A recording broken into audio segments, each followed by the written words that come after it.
ಉಳಿದು ಒಂದೇ ತಂದೆ. ಚಿಕ್ಕಂದಿನಿಂದ ಇರುವಾಗ ಹೆತ್ತ ತಂದೆ ತಾಯಿಯನ್ನು ಕಳೆದುಕೊಂಡ ಅನಾಥರಾದ ನನ್ನನ್ನು ಸಾಕಿ ಸಲಹಿ ಜೋಪಾನ ಮಾಡಿದ್ದಾರೆ ನನ್ನ ಅಣ್ಣಂದಿರು. ಅವರಿಗೆ ಯಾವುದೇ ರೀತಿ ಕಷ್ಟ ಬಾರದಂತೆ ಕಾಪಾಡುವ ಬಳಿ ನಿನ್ನೆ ಕೊಡಿದೆಯಪ್ಪ.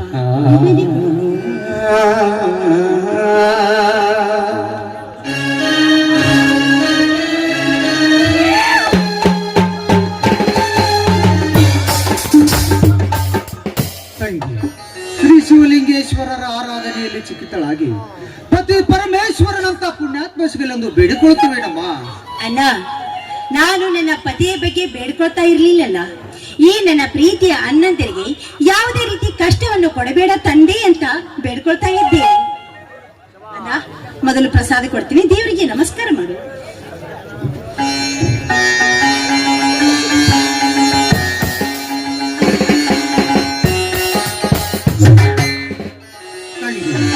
ನೀನು ಕೊಟ್ಟ ಈ ಪ್ರಸಾದದ ಪುಣ್ಯ ಬಹು ದೊಡ್ಡದಮ್ಮ, ಪುಣ್ಯ ಬಹು ದೊಡ್ಡದು. ಅಂತೆ ನಿತ್ಯ ಚಾಚು ತಪ್ಪದೆ ಪೂಜಿಸುವ ಈ ದೇವರು ನಿನಗೆ ಸರಿಯಾದ ದಾರಿ ತೋರಿಸಲಮ್ಮ, ಸರಿಯಾದ ದಾರಿ ತೋರಿಸಲಿ. ಅಣ್ಣ, ನಾನು ಪೂಜಿಸುವ ಈ ಪರಮಾತ್ಮನ ಪರಮ ದೃಷ್ಟಿಗಿಂತ ಹೆತ್ತ ತಂದೆ ತಾಯಿಯನ್ನು ಕಳೆದುಕೊಂಡು ಎಲ್ಲೋ ಅನಾಥಳಾಗಿ ಅಲೆದಾಡ್ತಾ ಇರುವ ನನ್ನನ್ನು ಕರೆದುಕೊಂಡು ಬಂದು ಸಾಕಿ ಸಲುವಿ ಹೆತ್ತ ತಂದೆ ತಾಯಿಯ ಪ್ರೀತಿಯನ್ನು ನೀವು ಕೊಟ್ಟಿದ್ದೀರಣ್ಣ. ಅಂದಮೇಲೆ ಯಾವತ್ತಿದ್ರು ನೀವೇ ನನ್ನ ಪಾಲಿಗೆ ದೇವ್ರಣ್ಣ, ನೀವೇ ನನ್ನ ಪಾಲಿಗೆ ದೇವ್ರು.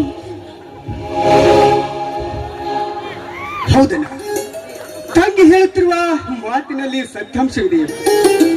ಕಂಡ ಕಲ್ಲು ದೇವರಿಗೆ ಕೈ ಮುಗಿದು ಪೂಜಿಸಿ ಹೊತ್ತು ಹೆತ್ತು 9 ತಿಂಗಳು ಸಾಕಿದ ತಂದೆ ತಾಯಿಗಳನ್ನು ಕೇವಲ ಕಲ್ಲು ಹೃದಯದಿಂದ ನೋಡಿ ಅತಿ ಅಮಾನುಷವಾಗಿ ನಡೆದುಕೊಳ್ಳುವ ಈಗಿನ ಕಾಲದ ಜನರಲ್ಲಿ ತುಂಬಾ ಜನರಿದ್ದಾರೆ ಈ ಸಮಾಜದಲ್ಲಿ. ಅಂದಾಗ ನನ್ನನ್ನೊಬ್ಬ ದೇವ ಮಾನವ, ಇಂಥ ದೇವ ಮಾನವನ ಮಾರ್ಗದರ್ಶನದಲ್ಲಿ ನಡೆದರೆ ನಮ್ಮ ಬಾಳು ಸಾರ್ಥಕವಾಗುತ್ತದೆ. ತಂಗಿ ಸೀತಾ, ನೀನು ಈ ಮಹಾಮಂದಿರದ ಮಾಣಿಕ್ಯ ರತ್ನವೊಬ್ಬ, ಮಾಣಿಕ್ಯ ರತ್ನ ಅಂದಾಗ ನೀನು ನನ್ನ ಪಾಲಿನ ಭಾಗ್ಯಲಕ್ಷ್ಮಿ ಅಲ್ಲವೇ? ಅಣ್ಣ, ಸಾಕು ಮಾಡೋಣ, ಯಾಕೆ ರೀತಿ ಹೊಗಳ್ತಾ ಇದೆಯಾ? ನಿಮ್ಮಂಥ ಅನ್ನದಿನನ್ನು ಪಡಿಬೇಕಾದ್ರೆ ನಾನು ಪುಣ್ಯ ಮಾಡಿದ್ದೇನಲ್ಲ, ನಾನು ಪುಣ್ಯ ಮಾಡಿದ್ದೀನಿ. ಇರ್ಲಮ್ಮ,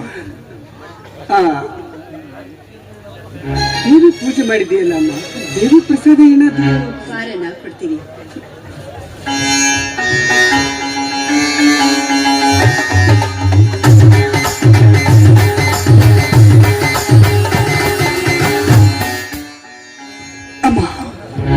ಸರ್ವ ಮಂಗಳ ಮಾಂಗಲ್ಯ ಶಿವೆ ಸರ್ವಾರ್ಥ ಸಾಧಿಕೆ ಶರಣ್ಯೆ ತ್ರಂಬಕೆ ದೇವಿ ಗೌರಿ ನಾರಾಯಣಿ ನಮೋಸ್ತುತೆ ಅಂತ ಆ ತಾಯಿ ಭುವನೇಶ್ವರಿಯನ್ನ ಪೂಜೆ ಮಾಡಿ ಪ್ರಸಾದ ಕೊಟ್ಟಿಲ್ಲಮ್ಮ. ನಿನಗೆ ಆ ತಾಯಿ ಒಳ್ಳೇದು ಮಾಡಲಿ ಅಲ್ಲ. ಹಾಗೆ ನಾನೊಂದು ಗುಟ್ಟಿನ ವಿಷಯ ಹೇಳಬೇಕು ನಿನಗೆ. ಅಷ್ಟಕ್ಕೆ ಹೇಳು ಶೋಕ, ಹೇಳು ಅಣ್ಣ. ಇದರಲ್ಲಿ ಭಯ ಅನ್ನೋದೇನೂ ಇಲ್ಲ. ಈ ನನ್ನ ಮುದ್ದು ತಂಗಿಯ ಕೋಗಿಲಿಯ ಕಂಠದಿಂದ ಒಂದು ಇಂಪಾದ ಗೀತೆ ಹೇಳಿದ್ರೆ ಅಷ್ಟೇ ಸಾಕು. ತಂಗಿ, ಈ ಸಂತೋಷದ ಸಮಯದಲ್ಲಿ ಒಂದು ಸುಂದರವಾದ ಹಾಡು ಹಾಡಮ್ಮ.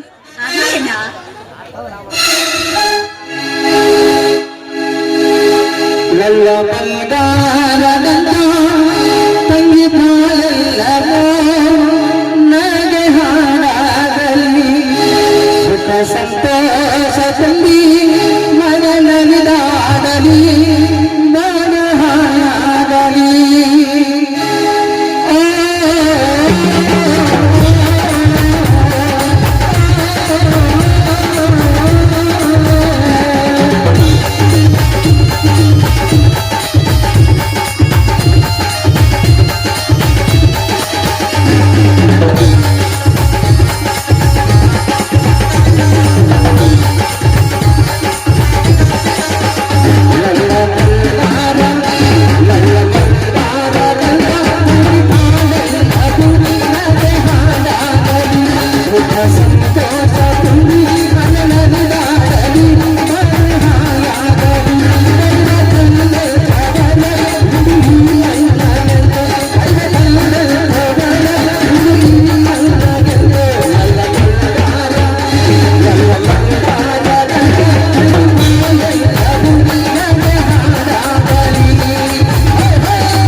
ಅಣ್ಣ, ಅಂಕಲ್ಗೆ ಅಡವಪ್ಪ ಮಹಾರಾಜರ ಶಿಷ್ಯರಾಗಿ ಸಸಾಲಟ್ಟಿ ಗ್ರಾಮದಲ್ಲಿ ನೆಲೆಸಿದ ಶಿವಲಿಂಗೇಶ್ವರರು ಕಾಲ ಕಾಲಕ್ಕೆ ಮಳೆ ಬೆಳೆ ಕೊಟ್ಟು ಬಂದ ಭಕ್ತರನ್ನ ಕಾಪಾಡುತ್ತಾ ಸಸಾಲಟ್ಟಿ ಗ್ರಾಮದಲ್ಲಿ ನೆಲೆಸಿದ್ದಾರೆ. ಅಂದಾಗ ನನ್ನ ತಂಗಿಗೆ ಒಂದು ಕಂಕಣ ಬಲವನ್ನ ಕೂಡಿಸಿಕೊಡೋದಿಲ್ವಿ ನನ್ನ. ಅದಕ್ಕಾಗಿ ಇಂದು ನನ್ನ ಸ್ನೇಹಿತನೊಬ್ಬ ತಂಗಿಯನ್ನ ನೋಡಲು ವರ ಮಹಾಶನಾಗಿ ಬರ್ತಾ ಇದ್ದಾನೆ. ಇನ್ನೇನು ಇಷ್ಟಲ್ಲಿ ಬಂದೇ ಬಿಟ್ಟ ನೋಡೋಣ. ಕಮಾನ್ ಮೈ ಡಿಯರ್ ಫ್ರೆಂಡ್, ಕಮಾನ್. ಚಂದ್ರು ಅಂದ್ರೆ ಇವನು ನನ್ನ ಬಾಲ್ಯ ಸ್ನೇಹಿತ. ನಮಸ್ಕಾರ ಧರ್ಮನವರಿಗೆ. ಚಂದ್ರು ನಮಸ್ಕಾರ. ನೋಡು ಚಂದ್ರು, ನಮ್ಮ ಅಶೋಕ ವಿದ್ಯೆ ಕಲಿತು ಪದವೀಧರನಾದ. ನೌಕರಿ ಕೊಡಿಸ್ಲಿಕ್ಕೆ ನಮಗೇನು ಕಮ್ಮಿ ಇದೆ? ನಿಭಾಯಿಸಲಾರದಷ್ಟು ಆಸ್ತಿ ಇರುವಾಗ ನೌಕರಿ ಯಾಕಂತ ಬಿಡಿಸಿರಿ. ಅಂದ ಹಾಗೆ ಚಂದ್ರು, ನೀನು ನೌಕರಿ ಸೇರ್ಬೇಕಂದ್ರೆ ವೇತನ ನೌಕರಿ ಧರ್ಮನವರೇ, ನನ್ನಂತವ್ರಿಗೆ ಎಲ್ಲಿಂದ ಸಿಗುತ್ತೆ ನೌಕರಿ?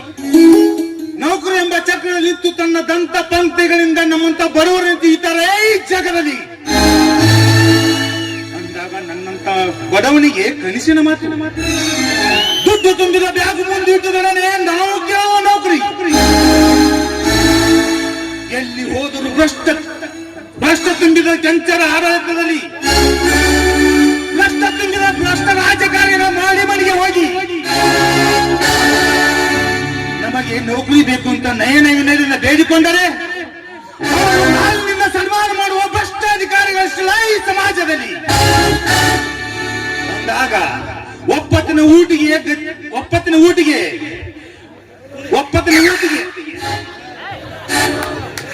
ನೌಕರಿಗೆ ಅಂತ ಲಂಚ ಕೊಟ್ಟರೆ ಅದೇ ಲಂಚ ತಿಂದು ಭ್ರಷ್ಟಾಧಿಕಾರಿ ಅಷ್ಟಲ್ಲ ಈ ಸಮಾಜದಲ್ಲಿ. ಅಂದಾಗ ನನ್ನಂತವನಿಗೆ ನೌಕರಿ ಎಲ್ಲಿ ಸಿಗುತ್ತದೆ? ಹೌದಣ್ಣ, ಚಂದ್ರ ಹೇಳುವ ಮಾತಿನಲ್ಲೂ ಸತ್ಯಾಂಶವಿದೆ. ಬಡವ ಬಲ್ಲಿಗನಿಗೆ ನೌಕರಿ ಎಂಬುದು ನೇಸರನ ಬೆಳಕಿನಿದ್ದಂತೆ. ಹೆತ್ತ ತಂದೆ ತಾಯಿಗಳ ಹಣನ ಖರ್ಚು ಮಾಡಿ ಕಷ್ಟಪಟ್ಟು ವಿದ್ಯೆ ಕಲಿತರು ಉದ್ಯೋಗ ಸಿಗದ ಈ ಕಾಲದಲ್ಲಿ ಇನ್ನು ವಿದ್ಯಾವಂತ ಯುವಕರಿಗೆ ನೌಕರಿ ಸಿಗದಿದ್ದರೆ ಅವರ ಪಾಡೇನು ಅಣ್ಣ, ಅವರ ಪಾಡೇನು? ಈ ಭೂಮಿ ಮೇಲೆ ಹುಟ್ಟಿಸಿದ ದೇವರು ಆ ಹುಲ್ಲು ಮೇಸಲೆನ ಹಿರಿಯರ ಹೇಳಿದ ಹಾಗೆ ನಾವು ಜೀವನ ಸಾಗಿಸಲೇಬೇಕು. ಅಶೋಕ್, ನೀನು ನಿಜವಾಗಿ ಪುಣ್ಯವಂತ. ಏಕೆಂದರೆ ಇಂಥ ಈ ದೇವಲೋಕದಲ್ಲಿ ದೇವರಂತ ನಿಮ್ಮನ್ನ ಪಡೆದು ಸ್ನೇಹದ ಸಂಕೋಲೆಯಲ್ಲಿ ನನಗೆ ವಿದ್ಯಾವಂತನಾಗಿ ಸಹಾಯ ಮಾಡಿದ ನನ್ನ ಪಾಲಿನ ಭಾಗ್ಯದ ಭಾಗ್ಯಲಕನು ಭಾಗ್ಯದ ಚಂದ್ರು, ನಿನ್ನ ಹೊಗಳಿಕೆಯ ಮಾತಿನಿಂದ ನನ್ನನ್ನು ಹೊನ್ನ ಶಿಖರಕ್ಕೆ ಏರಿಸಬೇಡ ಅಣ್ಣ. ಈ ಚಂದ್ರುವಿನ ಹೆತ್ತವರು ಯಾವುದೋ ಇಸ ಜಂತುವಿನ ಜಾಲಕ್ಕೆ ಸಿಲುಕಿ ಅತಿ ಶೀಘ್ರದಲ್ಲಿ ಈ ಇಹಲೋಕವನ್ನು ತ್ಯಾಜಿಸಿ ಕಣ್ಮರೆಯಾದರು. ಅಂದೊಂದು ದಿನ ನಾನು ಹೊರಗೆ ಈಜಲು ಹೋದಾಗ ಈ ಚಂದ್ರು ಬಂದು ನನ್ನನ್ನು ಕಾಪಾಡಿ ನನಗೆ ಪುನರ್ಜನ್ಮ ನೀಡಿದ ಪುಣ್ಯಾತ್ಮ. ಇವನ್ನು ಅವತ್ತು ನನ್ನನ್ನು ಕಾಪಾಡದಿದ್ರೆ ನಾನಿವತ್ತು ಇಲ್ಲಿ ಇರ್ತಿರ್ಲಿಲ್ಲ. ಅದಕ್ಕಾಗಿ ಈ ನನ್ನ ಬಾಲ್ಯ ಸ್ನೇಹಿತನಿಗೆ ಇನ್ಸ್ಪೆಕ್ಟರ್ ನೌಕರಿ ಹಚ್ಚಿ ನನ್ನ ಮುದ್ದು ತಂಗಿಯನ್ನು ಅವನಿಗೆ ದಾರಿ ಎರೆದು ಈ ಮಹಾಮಂದಿರಕ್ಕೆ ಅಳಿಯನನ್ನಾಗಿ ಮಾಡಿಕೊಳ್ಳಬೇಕೆಂಬುದೇ ನನ್ನ ಆಸೆಯನ್ನ. ಮಿತ್ರ, ಈ ನಿರ್ಗತನಿಗೆ ಇಷ್ಟೊಂದು ಅದೃಷ್ಟ ಬೇಡ ಕಣೋ, ಬೇಡ. ಚಂದ್ರು, ನೀನು ನನ್ನ ತಮ್ಮನನ್ನು ಪ್ರಾಣಾಪಾಯದಿಂದ ಕಾಪಾಡಿದ ನಿನ್ನನ್ನು ಕೊಂಡಾಡಲೇಬೇಕು. ನಿನ್ನಂತ ಬಡವನಿಗೆ ಬಂದ ನೌಕರಿಯ ಬಿಕ್ಕಟ್ಟನ್ನು ಬಗೆಹರಿಸಿ ನೌಕರಿ ಕುಡಿಸಿ ಈ ನನ್ನ ಮುತ್ತಿನಂತ ತಂಗಿಯನ್ನು ನಿನಗೆ ದಾರಿ ಎರೆದು ಕೊಟ್ಟು ಈ ಮನೆಯ ಅಳಿಯನ್ನಾಗಿ ಮಾಡಿಕೊಳ್ಳುತ್ತೇನೆ. ಅಶೋಕ, ಈ ಚಂದ್ರುವಿನ ನೌಕರಿಗಾಗಿ ಕೇಳಿದಷ್ಟಣ ಕೊಡು. ಸಂತೋಷ. ನನಗೆ ತೋಟದಲ್ಲಿ ಕೆಲಸ ಇದೆ, ನಾನು ಬರ್ತೇನೆ. ಆಗಲಿ, ಹೋಗಿ ಬಾಣ.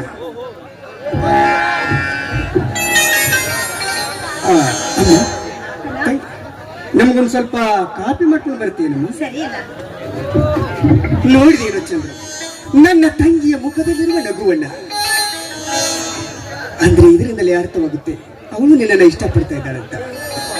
ಚಂದ್ರು, ನನ್ನ ತಂಗಿ ಸಿರಿ ಸಂಪತ್ತಿನ ಸುರಿಯಲ್ಲಿ ಬೆಳೆದವಳು, ನಯ ನಾಜುಕು ತುಂಬಿಕೊಂಡವಳು, ಸೂಕ್ಷ್ಮ ಮನಸ್ಸಿನವಳು. ಅವಳ ಮನಸ್ಸಿಗೆ ನೋವಾಗದಂತೆ ನಡೆದುಕೊಳ್ಳುವ ಭಾರ ನಿನ್ನದು. ಆಗಲೇ ಅಶೋಕ್.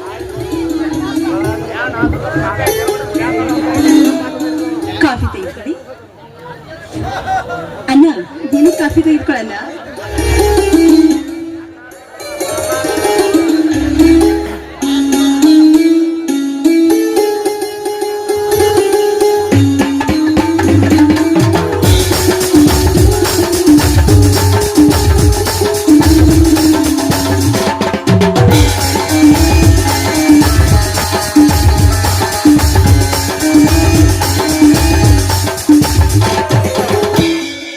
ಚಂದ್ರು,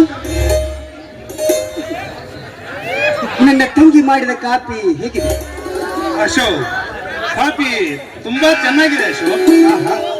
ನನ್ನ ತಂಗಿ ಕಾಫಿ ಮಾಡಿದ್ರಲ್ಲಿ ಅಷ್ಟೇ ಎತ್ತಿದ ಕೈಯಲ್ಲ, ಪ್ರತಿಯೊಂದು ಅಡಿಗೆಯನ್ನು ಮಾಡುವುದರಲ್ಲಿ ನನ್ನ ತಂಗಿ ಎತ್ತಿದ ಕೈ ಅಲ್ವೇನಮ್ಮ? ಅಣ್ಣ ಸಾಕು ಮಾಡಣ್ಣ. ಈ ನಿನ್ನ ಹೊಗಳಿಕೆ ಮಾತನು. ಹೆಣ್ಣಾಗಿ ಹುಟ್ಟಿದ ನಾನು ಅಡಿಗೆ ಕೆಲಸವನ್ನು ಮಾಡುವುದು ಸಹಜ ತಾನೇ?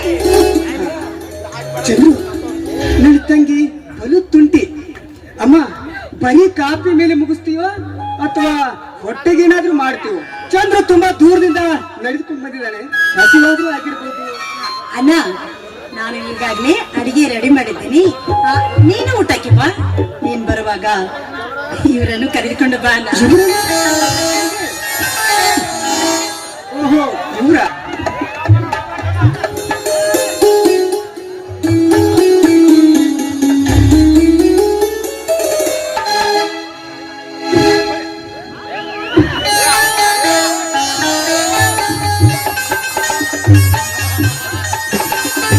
ಸೀತಾ, ಸೀತಾ,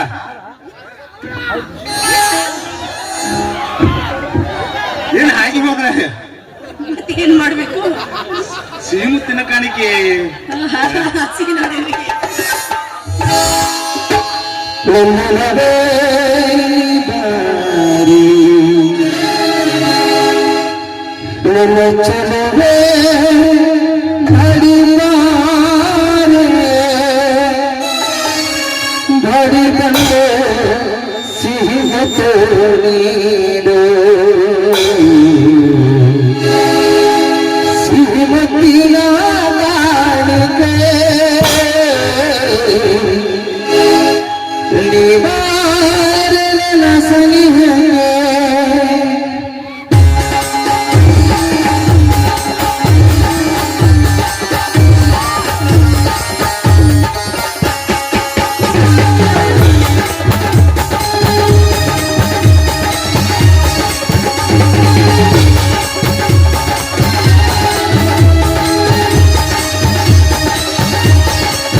ನೀನಂದ್ರೆ ತುಂಬಾ ಇಷ್ಟ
Sri